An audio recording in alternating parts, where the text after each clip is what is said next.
안녕하세요. 사람이 화장실 들어갈 때랑 나올 때가 다르다고 하는데 제 인생이 딱 그 꼴이라서 이렇게 사연을 보내보네요. 예전에는 결혼하기 전에 1년은 겪어봐야 본 모습을 안다고 했는데 마음 먹고 숨기면 그것도 충분히 가능한 일이라는 걸 알게 되었거든요. 그래서 저처럼 속아서 결혼하고 힘들어하는 분들이 없으셨으면 하는 마음에 사연을 보내게 되었고요. 속인다고 해도 분명 작은 부분에서라도 본 모습이 나오니까 그런 걸 단순히 여기는 분들이 없었으면 좋겠어요. 제가 딱 그런 모습이 몇 번 보이는 걸 그냥 너무 화가 나서 그런가 보다 하고 넘겼다가 이 모양 이 꼴로 살았으니까요. 저는 30이 넘었을 무렵에 신랑을 만나게 되었습니다. 저보다 나이는 어렸지만 어른스러웠던 신랑은 외로웠던 타지 생활 중 유일하게 의지를 할 수 있는 사람이었거든요. 잠시 다녔던 교회에서 알게 되었지만 둘 다 종교적으로 뜻이 있었던 건 아니라 교회를 다니고 있진 않았습니다. 신랑은 종종 회개를 하러 가야 한다며 교회에 불특정하게 가기도 했었지만 그런 모습도 저는 그저 그 사람만의 신앙이나 잘못을 덜어내는 방법이라 생각했어요. 오늘도 교회 가? 나 이번에 일하다가 회사 사수랑 싸웠거든. 그 사람이랑 화해는 했어? 화해는 했는데 그래도 마음이 무거워서 기도 좀 하면 나을 것 같아서. 참 유난이야. 그 사람이랑 화해했으면 된 거지. 신랑이 교회에 가서 회개를 한다고 할 때에도 저는 대수롭지 않게 여기며 인연이라는 시간을 만났습니다. 그러는 동안 신랑은 항상 밥을 먹을 때에도 저를 먼저 챙겨주고 여행을 가도 본인이 먼저 음식이나 설거지를 하는 가정적인 사람이었고 그때만 하더라도 그런 남자가 흔치 않았기 때문에 저는 신랑이 참 괜찮은 사람이라 생각을 했고 결혼까지도 생각을 하게 되었습니다. 그러던 중 신랑과 크게 싸운 적이 있었는데 회사 직장 동료가 급한 회사 일로 저희 집 근처에 온 적이 있었습니다. 저는 신랑에게 잠시 나가서 직장 동료를 만나고 오겠다고 해서 잠시 집 근처 놀이터에서 일에 대해서 이야기를 하고 있었어요. 30분쯤 이야기를 하고 있었는데 갑자기 신랑이 나오더니 직장 동료에게 10원짜리 욕을 하면서 때리기 시작했어요. 그 직장 동료는 커트머리를 한 여직원이었는데 이유도 없이 맞다가 제가 뜯어 말리자 그제야 정신을 차린 신랑은 그 동료에게 사과를 했습니다. 지금 뭐 하는 짓이야? 미안해. 네가 거짓말을 한 줄 알고. 뭐? 너네 회사에 여자밖에 없다고 했는데 걱정돼서 지나다 보니 웬 남자랑 있는 것 같길래 화가 나서. 그래서 지금 사람을 때렸다는 거야? 그게 말이 돼? 내가 거짓말을 하는 걸 싫어해서 미안해. 신랑은 예전에 만났던 여자가 다른 남자랑 바람을 핀 적이 있어서 남자 문제로 예민하다고 말을 했고 저도 그런 일이 있다면 의심이 될 수는 있다고 생각을 했어요. 저보다 5살이나 어린 신랑은 젊은 남자였고 이성이 앞서는 나이가 아니라고 어려서 그런 거라고. 하지만 그 이후로 저에게 더 신경을 쓰고 배려를 하는 신랑의 모습을 보니 그건 그냥 우연한 일이라 생각을 했고 결혼까지 하게 되었습니다. 저희 집이 타 지역에 있다 보니 상견례와 결혼식을 하고 난 이후부터는 자주 왕래를 하기가 힘이 들었어요. 상견례를 하며 시댁에서 집을 해준다고 했고 저희 집에서는 그에 맞는 혼수를 준비하겠다 하였지만 시댁에서 괜찮다고 하는 바람에 저는 어찌 보면 몸만 들어가게 되었습니다. 결혼식을 며칠 앞두고 신랑과 이야기를 하며 신혼집은 어디냐고 물었더니 근처에 이름 있는 아파트를 이야기하며 거기 집이 괜찮은데 아직 세입자가 안 나가서 계약을 못했다고 하더군요. 좋은 아파트이고 괜찮은 가격이라 시부모님이 거기를 점찍 얻었다고 했고 결혼 후 시댁에서 한 달 정도만 지내면 내부 인테리어도 마치고 들어갈 수 있을 거라 해서 알겠다 했어요. 저는 결혼 날짜에 맞춰서 자취방 계약을 끝나게 해둔 상태라서 연장하기도 어려웠거든요. 결혼식을 마치고 저는 친정집에 들렀다 시댁으로 가게 되었습니다. 아가, 불편하더라도 한 달만 참고 잘 지내보자. 네, 어머님. 그동안 저희는 어디서 지내면 될까요? 아무래도 화장실은 같이 쓰기 불편할 테니 안방 쓰도록 해. 네? 안 그래도 너희 오기 전에 옷이랑 이런 건 다 옮겨뒀으니 짐도 풀고. 아, 네, 감사합니다. 시어머님은 아무래도 여자는 생리도 하고 샤워도 하고 하려면 불편할 테니 화장실이 있는 안방이 쓰기 편할 거라고 하시면서 저희에게 안방을 내어주셨습니다. 그리고 그 이후 한 달 정도 시간이 지났는데 신랑도 시부모님도 저희의 신혼집에 대한 이야기가 한마디도 없더라고요. 신랑에게 조용히 집은 어떻게 되어가고 있냐고 물었더니 세입자가 집을 엉망으로 해두고 나가서 정리를 하려면 또 한 달 정도 시간이 걸릴 것 같다고 하더라고요. 밖에서 시부모님이 들으실까봐 목소리도 크게 할 수 없고 저는 하는 수 없이 시댁에서 한 달이란 시간을 또 보내게 되었습니다. 시댁살이는 정말 쉬운 게 아니었어요. 제가 자고 있으면 시어머님이 방으로 들어와 조용히 저만 깨워서는 아침 준비를 하자고 했고 저는 싫다고 말을 할 틈도 없이 정신도 못 차린 채 밖으로 나가 일을 도왔습니다.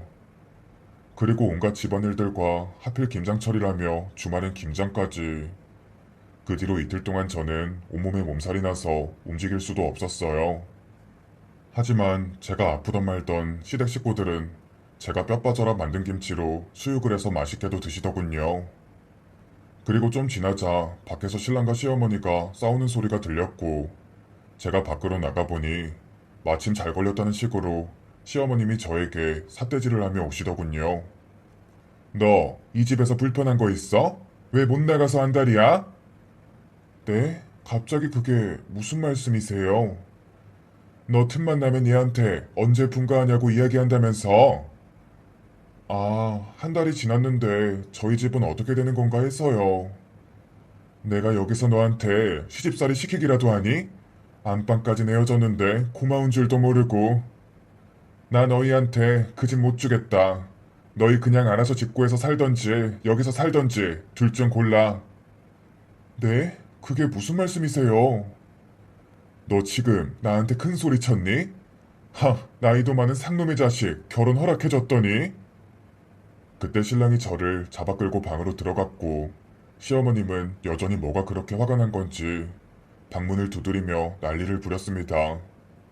신랑은 그런 시어머님께 적당히 하라며 소리를 질렀고 저는 너무 황당한 일이라 그 자리에 굳어 있었어요.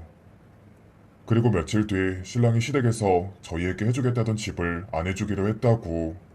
시어머님의 말처럼 여기서 살던지 저희가 집을 구해서 나가라고 했다고 하더라고요. 그 당시 제가 갖고 있는 돈과 신랑의 돈을 합쳐도 전세금만 하기에도 빠듯해서 혼수나 가구는 생각도 못할 처지라 나갈 수도 없더라고요. 신랑은 돈을 더 벌겠다며 와중에 출장이 잦은 일로 이직을 하게 되었고 저는 시댁에서 혼자 지내고 있었어요. 시댁에서 혼자 지내다 보니 당연히 다시 안방에서 작은 방으로 옮겨가게 되었고 제가 뭘 하고 있는 건가 싶을 정도로 시댁에서 무력하게 지낼 수밖에 없었습니다. 아침이면 일어나서 시부모님 식사를 챙겨야 했고 구청에서 근무하시는 시아버님이 출근을 하고 나면 시어머님과 둘이 남겨지게 되었어요. 시어머님은 제가 나이도 많은데 결혼을 했으니 빨리 아이를 가져야 한다고 하면서 훈수를 두며 운동도 시키기 시작했는데 안 그래도 집안일을 매일같이 하는데 운동까지 하니 죽을 맛이었어요. 함께 헬스장을 다니며 시어머님은 젊은 여자들을 보면서 저에게 이야기를 했습니다. 남자들은 저렇게 탱탱한 여자가 와서 꼬시면 안 넘어갈 수가 없다. 네? 넘어가는 남자가 잘못 아닌가요? 결혼을 했으면 한평생 서로한테 맞춰 사는 게 부부지. 여자가 매력이 없으면 그건 직무유기야. 그럼 아버님이 바람이 나도 직무유기인가요? 부모는 그래도 자식이라는 고리가 있는데 애 없는 부부들한테는 치명타지. 너처럼 나이 많은데 젊은 남자 만나는 사람들은 얼마나 더 노력해야 하는지 알아? 아유. 하루가 멀다 하고 시어머님은 그런 저를 보며 나이가 들었다, 늙었다, 살이 쪘다고 하며 온갖 자비를 시켰습니다. 결국 저는 1년 정도 그 생활을 반복하고 신랑과 돈을 모아 전셋집을 마련해 분가를 하였습니다. 분가를 하고 나니 솔직히 속이 시원하긴 했어요. 매번 옆에서 간섭하던 시부모님도 없고 신랑도 종종 출장을 갔으니 저 혼자 지냈으니까요. 임신이 되지 않는다는 게 걱정이라면 유일한 걱정이었지만 조급하지 않으려 생각을 했습니다. 집을 가격에 맞춰서 이사를 오다 보니 시댁과 그리 멀지 않은 곳이었는데 하루는 자고 있는데 누가 문을 두드리더라고요. 밖을 보니 시어머니라 하셔서 문을 열어드렸고 문이 열리자 시어머님은 좁쌀 같은 것들을 온 집에 뿌리셨습니다. 어머님, 이게 뭐 하는 짓이에요? 너는 시댁이 옆에 바로 있는데 인사도 안 오고 뭐 하는 버르장머리야? 나이가 많으면 예의라도 지키던가. 이건 뭐 나이 많으니 모시고 살라는 거야 뭐야? 그렇다고 집을 입구를 만들면 어떻게 해요? 네가 다 치우면 되지. 이거 주우면서 네가 뭘 잘못했는지 생각해봐. 제가 무슨... 너같이 나이 많은 거 만나서 손주도 못 보고 나는 죽게 생겼네. 아이고 재수가 없으려니. 그렇게 시어머님은 난리를 치고 갔고 저도 화가 나서 그 난리를 정리하지 않고 그대로 집 밖으로 나갔습니다. 신랑이 집으로 들어가고 나서야 제가 집에 들어갔고 신랑도 역시 그 난리통을 치우지도 않고 안방에서 자고 있더군요. 어처구니가 없어서 신랑을 깨웠고 당신 어머니가 해둔 일이니 당신이 정리를 하란 말을 했더니 신랑이 명령하지 말라며 화를 내더라고요. 평소 모습과 다른 신랑의 모습을 보고 저도 화가 나서 같이 소리를 지르며 싸웠는데 신랑이 예전 버릇이 똑같이 나왔습니다. 제가 대들기 시작하자 신랑은 남편을 무시한다고 하며 손을 들고는 제 머리통을 쳤고 저는 그대로 쓰러졌습니다. 그러고도 분이 풀리지 않는 건지 신랑은 집에 집기를 집어던지며 난동을 부렸고 어리다고 무시하지 말라며 악을 썼어요. 다음날 그 난리는 고스란히 제가 다 치웠고 신랑은 교회에 가서 회개 기도를 하고 올 테니 저녁에 외식을 하자고 하더군요. 그 회개 기도라는 게 그런 것 같았어요. 잘못을 하고 혼자 마음적으로 털어내 버리는 거죠. 저는 이후부터 신랑이 무서워지기 시작했습니다. 신랑은 그러면서도 저를 사랑해서 그런 거라 하는데 저에게는 그저 공포심만이 남아있을 뿐이었죠. 그런 사실을 시댁에서도 알고 있는 건지 여전히 저에게 이러쿵저러쿵 이야기가 많았습니다. 저는 신랑이 출장을 간 동안 그동안 뭉친 몸을 풀기 위해 집으로 마사지사를 불러 몸을 교정받기 시작했어요. 신랑이랑 시부모님 말처럼 제가 나이가 있다 보니 신랑보다 몸도 자주 아팠고 피부도 좋지 못했거든요. 밤에 집으로 부르는 출장 마사지사라 돈이 비싸긴 했지만 계속 이렇게 살다가는 바보가 될 것 같아서 저는 홀로 서기를 준비하고 있었습니다. 낮이면 피부과에 가서 피부 치료도 받았고 보톡스도 맞고 정말 관리를 많이 했습니다. 신랑은 당연히 제가 예뻐지니 좋아했고 시댁에서는 호박에 줄 긋는다고 수박되냐며 비웃었지만 제 변화는 느끼고 있는 것 같았죠. 그러다 명절에 친척들도 모이기 시작했고 반년 만에 달라진 제 모습을 보고 친척들도 다 한마디씩 했어요. 이제 동서가 더 어려 보이네. 오빠라고 불러도 되겠어요. 정말요? 요즘 피부 관리하는데 효과가 있나 봐요. 어머, 어떻게 하는지 나도 좀 알려줘요. 별건 없고 물 많이 먹고 팩을 자주 했어요. 그렇게 히히덕거리며 놀고 있으니 신랑이 와서는 저를 툭 치고는 잠시 본인을 보자며 이야기를 했고 저는 신랑을 따라 나갔습니다. 저를 보고 다 좋은데 명절에 너무 놀고만 있는 거 아니냐며 나이를 생각하라고 하는데 그 말이 왜 그리 웃기던지. 그리고 피부과에 다닐 돈 있으면 다른 데 갚아야 하는 돈 먼저 갚는 게 아니냐며 제 씀씀이를 갖고 늘어지기 시작했습니다. 제가 일은 안 하고 있지만 신랑보다 모아둔 돈이 훨씬 많았고 제가 모아둔 돈에서 쓰겠다는 건데 뭐가 그리 문제라는 건지. 내 돈으로 내가 한다는데 뭐가 문제야? 그게 왜 당신 돈이야? 결혼했으니 우리 돈이지. 아, 그리고 외모만 바뀌면 뭐하냐고. 여전히 임신도 안 돼서 우리만 애가 없는데. 병원에서는 아무 문제 없다고 했어. 병원을 바꿔봐야 하는 거 아니야? 나이가 많은 건 알았어도 임신까지 안 되면 나는 내 애도 못 보고 살아야 해. 무슨 말을 그렇게 해? 당신만 아기 갖고 싶어? 나도 갖고 싶으니까 더 열심히 운동도 하는 거 아니야. 아, 됐어. 시큰둥하게 제가 반응을 하자 나이값 좀 하라며 트집을 잡는 신랑을 보고는 쓴웃음을 지을 수밖에 없었습니다. 그리고 아이는 둘 다 갖고 싶어 했지만 제 스트레스 때문인지 생겼다가도 금방 유산이 되어버리니 더 속상한 부분이었거든요. 제가 뭘 그리 잘못했길래 이렇게 푸대접을 받아야 하는 건가 생각을 하기도 했지만 그냥 제가 나이가 많아서 나이가 많은 게 그 이외의 모든 저라는 사람이 마음에 안 드는 거였을 거라 생각해요. 명절이 끝나고 얼마 뒤 저는 친언니에게 한 통의 연락을 받았습니다. 저희 집이 원래 도매상 업무를 하는데 이걸 쇼핑몰로 해서 소분해서 판매를 해보자는 내용이었는데 괜찮은 내용 같아서 언니와 함께 일을 준비하고 있었어요. 그때도 신랑은 늙어서 주책이라는 둥 도매상 하시는 분이 조금씩 팔아서 인건비라도 나오겠냐며 비웃었고 저와 언니는 일을 열심히 했습니다. 그러다 홈페이지 관리를 하는 분이랑 미팅을 하기 위해 저희 지역에서 만나게 되었는데 저와 언니 그리고 그 담당자 셋이 저녁을 먹기로 했어요. 신랑이야 출장에 가 있었으니 연락을 남겨뒀고 그 담당자가 남자라고도 이야기를 했고 신랑은 알겠다며 답장을 했습니다.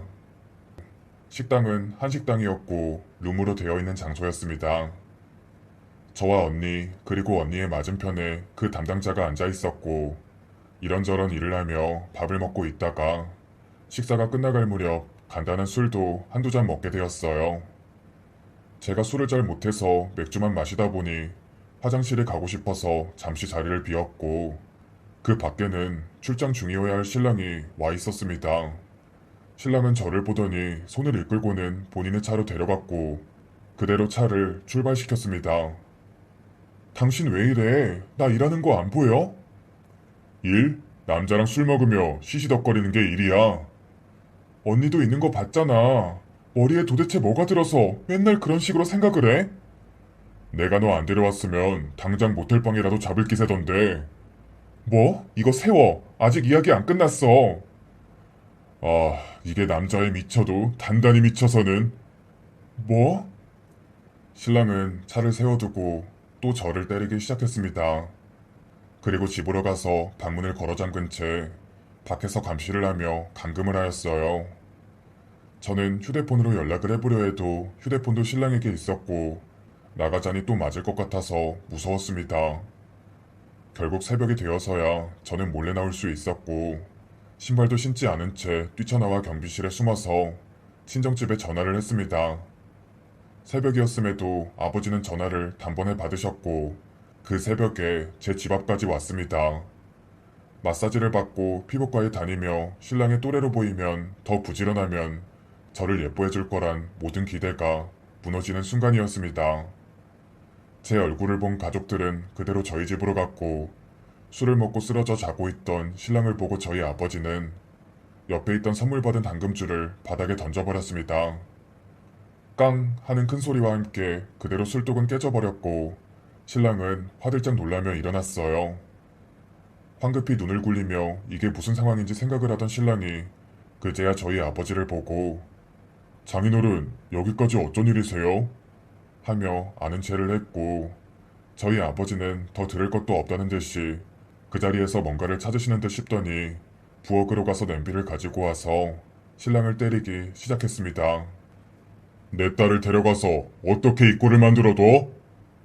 그게 무슨 말씀이세요? 내가 말 안 하면 모를 줄 알았어? 평소에 애를 얼마나 때렸으면 애가 병원에도 안 가고 저러고 있어. 너도 맞아봐. 장인어른 진정하세요. 진정? 이게 진정할 일이야? 이 버러지 같은 놈. 놈팡이처럼 사느라 매번 내 딸 돈이나 가져가고 뭐가 잘났다고 애를 때려? 아, 제가 말했어요? 돈 이야기를 하자 신랑은 갑자기 몸을 일으키며 아버지를 막아섰고 저를 죽일 듯한 눈으로 쳐다봤습니다. 그때 저는 무슨 일이라도 생길 것 같아서 바로 경찰에 신고를 했고 아니나 다를까 저를 향해 신랑은 달려오고 아버지와 어머니는 그런 신랑을 막아서고 있었습니다. 새벽에 일어난 소란스러운 소리에 이웃들도 하나둘 문을 열고 기웃거리기 시작했고 이내 출동한 경찰은 그 자리에서 신랑을 체포했어요. 결국 신랑은 구치소로 가게 되었고 다음날 시부모님이 저희 집으로 불이 났게 달려왔습니다. 시어머님을 보자마자 저희 친정어머니께서는 바로 뺨을 짝 하고 때렸습니다. 망나니 같은 당신 아들이랑 살기에는 내 딸이 너무 아까우니 애들 이혼시켰으면 해요. 그동안 당신 아들이 내 딸을 얼마나 때렸는데 부모가 이 정도는 감당할 수 있죠? 마음 같아서는 저 아들놈 내 앞에 무릎 꿇으면 몇 대라도 때리고 싶지만 참는 거예요. 시부모님은 그 자리에서 아무 말도 하지 못했고요. 신랑은 미안하다며 한 번만 봐달라고 했지만 저도 부모님께까지 걸린 이상 봐주고 싶은 마음은 없었습니다.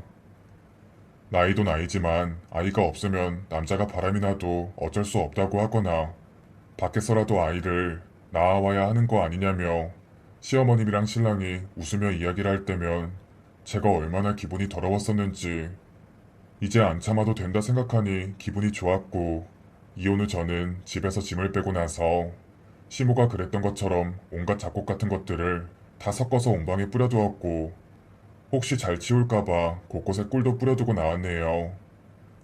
모르긴 몰라도 빨리 안 치우면 벌레가 엄청 생기겠죠. 아니나 다를까 그 후 신랑에게 연락이 오기는 했지만 저는 싹 다 무시하고 연락처도 바꾼 채 살았습니다. 부모님이 하는 도매업을 인터넷으로 판매를 하다 보니 처음에는 매출이 잘 나오지도 않았는데 시간이 지나면서 점점 흑자로 바뀌게 되었어요. 부모님도 예쁘게 상품을 포장해서 판매를 하니 선물용으로도 좋아서 좋다고 하셨고요. 그리고 저는 최근 재혼을 했습니다. 처음 사업을 할 때부터 일을 도와주던 직원이 있었는데 그 직원이랑 재혼을 하게 되었고 여전히 저보다는 어린 연하의 남자이지만 전 남편처럼 여자가 이렇네 저렇네 말은 없고요. 그리고 전 남편이랑은 그렇게 노력해도 잘 안 생기고 생겼다가도 금방 유산되던 아이도 갖게 되었어요. 아무래도 나이가 있다 보니 병원에 자주 검진을 받으러 갔는데 그럴 때마다 지금의 신랑도 꼭 함께 갔습니다. 검진을 받고 차가 주차 타워에 있다 보니 신랑이 차를 빼러갔고 저는 병원 입구에 앉아 있었는데 웬 남자가 저를 향해 다가오는데 그 사람을 보고 정말 깜짝 놀랐어요. 왜냐하면 주차 도우미를 하고 있는 사람이 전 남편이었거든요. 벌써 몇 년이라는 시간이 흘렀지만 한눈에 알아볼 수 있었어요. 뭐야, 재혼했어? 여기서 일해? 그냥 대타 같은 거야. 신수가 훤하네 아주. 그렇지, 뭐. 돈 많은 남자라도 하나 건졌나 보네. 불편한 대화를 하고 있을 때 제 앞에 고급 승용차가 섰고 신랑이 저를 향해 달려왔습니다. 여보 뭐해? 어디 불편해? 아니 괜찮아. 얼른 가자. 저와 신랑은 금세 그 자리를 벗어났고 저는 병원을 옮겨야 하나 고민을 하게 되었네요. 하지만 그 이후 전 남편은 볼 수 없어서 그 병원에서 제왕절개로 건강한 딸아이를 출산하였습니다. 전 남편이 왜 주차 요원이나 하고 있었는지 말 안 해도 알 수 있었어요. 저와 결혼 생활을 할 때부터 전 남편이 돈을 함부로 쓰기도 했고 사채도 종종 손을 대다 보니 제대로 된 일도 하지 못하고 운송업을 하거나 공장을 다니면서 생활을 하고 있었는데 돈이 모자랄 때마다 돈을 마련해주던 제가 없어지니 시댁에 손을 벌리거나 본인이 더 열심히 일해서 버는 수밖에 없었겠죠. 저한테 늙은 여자라며 손가락질을 하던 신랑은 햇빛 아래서 일을 하다 보니 김이랑 잡티도 많이 생기고 검게 주름도 많이 생긴 모습이 원래 나이보다 10살은 더 들어 보였습니다. 그에 반해 저희 신랑과 저는 깔끔한 옷차림에 임신까지 하고 문득 생각해봐도 예전 결혼보다 훨씬 더 행복한 생활을 하고 있었어요. 지금 신랑은 저에게 잘해주는 것은 당연하고 수시로 저희 부모님께도 안부 전화를 하면서 아들처럼 살갑게 굴려고 노력을 하거든요. 특히 저희 아버지랑 종종 술을 먹으며 제 예전 결혼 생활에 대한 이야기를 들었고 그 이후 저에게 더 잘해주려고 하는 게 눈에 보여서 저도 신랑을 많이 배려하며 지내고 있습니다. 앞서 말씀드린 것처럼 이성적으로 매력 있어 보이기 위해서는 본성을 숨기며 지낼 수 있지만 함께 일을 하며 곁에서 지내는 모습 속에서는 거짓이 별로 없는 것 같다는 생각도 들어요. 두 사람 모두 제가 잘 안다고 생각했지만 막상 결혼 생활은 달랐던 것처럼 말이죠. 아마 제가 전 남편의 공격적인 성향을 보고 결혼을 하지 않았더라면 이런 아픈 기억도 없이 지낼 수 있었을 텐데 폭력은 오래도록 남아서 지금도 큰 소리만 들리면 깜짝깜짝 놀래곤 해요. 아무리 여자가 힘이 세고 운동을 했다고 해도 남자를 힘으로 이기는 건 어렵잖아요.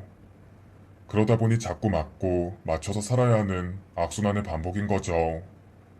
제 이야기를 들으시는 여러분들은 결혼을 할 때 혹은 사람을 볼 때 안 좋은 모습을 보게 된다면 냉정하게 다시 그 관계를 생각해 보시기 바래요. 저는 지금 50이 넘은 나이이지만 걱정이 많은 딸아이를 가진 엄마라 주저리 써보았습니다.